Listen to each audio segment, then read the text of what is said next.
Telugu Desam party తాజాగా ప్రకటించిన సంస్థాగత మార్పులు రాజకీయ వర్గాల్లో విస్తృత చర్చకు దారితీశాయి.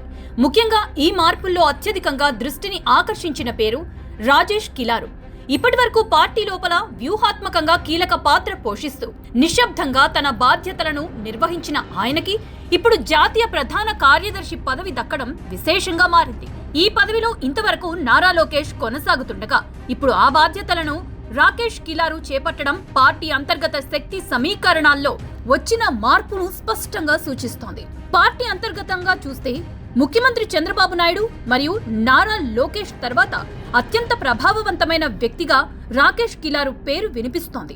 ఇప్పటి వరకు స్టేట్ ఎగ్జిక్యూటివ్ సెక్రటరీగా సేవలు అందించిన ఆయనకి జాతీయ స్థాయిలో బాధ్యతలు అప్పగించడం ద్వారా పార్టీ నిర్ణయాల్లో ఆయన పాత్ర ఎంతగానో పెరిగిందని విశ్లేషకులు భావిస్తున్నారు.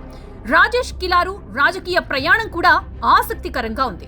2012లో పార్టీ అత్యంత క్లిష్ట పరిస్థితులను ఎదుర్కొంటున్న సమయంలో ఆయన తెలుగుదేశం పార్టీలో చేరారు.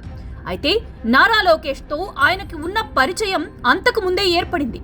హైదరాబాద్లో ఒకే పాఠశాలలో చదివిన ఈ ఇద్దరి మధ్య ఉన్న అనుబంధం తరువాత రాజకీయ భాగస్వామ్యంగా మారింది. కాలక్రమేణా ఈ బంధం మరింత బలపడింది. ప్రత్యేకంగా 2019 అసెంబ్లీ ఎన్నికల అనంతరం పార్టీ ఎదుర్కొన్న సంక్షోభ సమయంలో రాజేష్ కిలారు పాత్ర మరింత కీలకమైంది. కేవలం 23 స్థానాలకు పరిమితమైన టీడీపీకి ఆ సమయంలో బలమైన వ్యూహాత్మక దిశను అందించటంలో ఆయన కీలకంగా వ్యవహరించారని పార్టీ వర్గాలు పేర్కొంటాయి.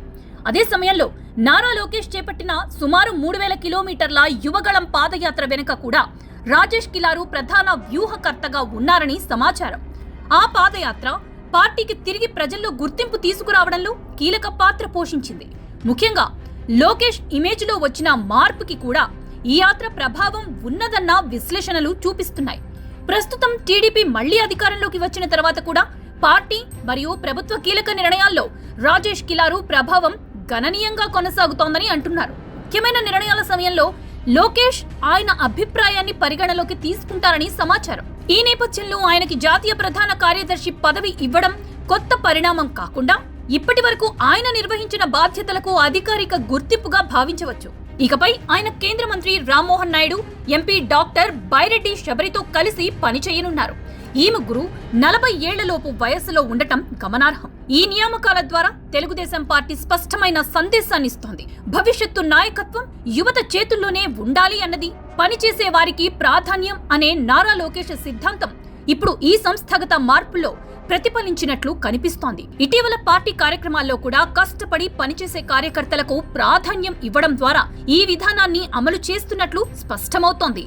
సీనియర్ నాయకులకు గౌరవం ఇస్తూనే యువతకు అవకాశాలు కల్పించడం ద్వారా వచ్చే 30 నుంచి 40 సంవత్సరాల పార్టీ నాయకత్వాన్ని నిర్మించాలనే దూరదృష్టితో ఈ మార్పులు చేపట్టినట్లు పార్టీ వర్గాలు చెప్తున్నాయి. మొత్తంగా చూస్తే ఈ కొత్త కమిటీలు తెలుగుదేశం పార్టీలో కొత్త శైలి, కొత్త కార్య సంస్కృతి మరియు కొత్త తరం నాయకత్వాన్ని ముందుకు తీసుకురావడానికి రూపొందించిన వ్యూహాత్మక ప్రయత్నంగా కనిపిస్తున్నాయి.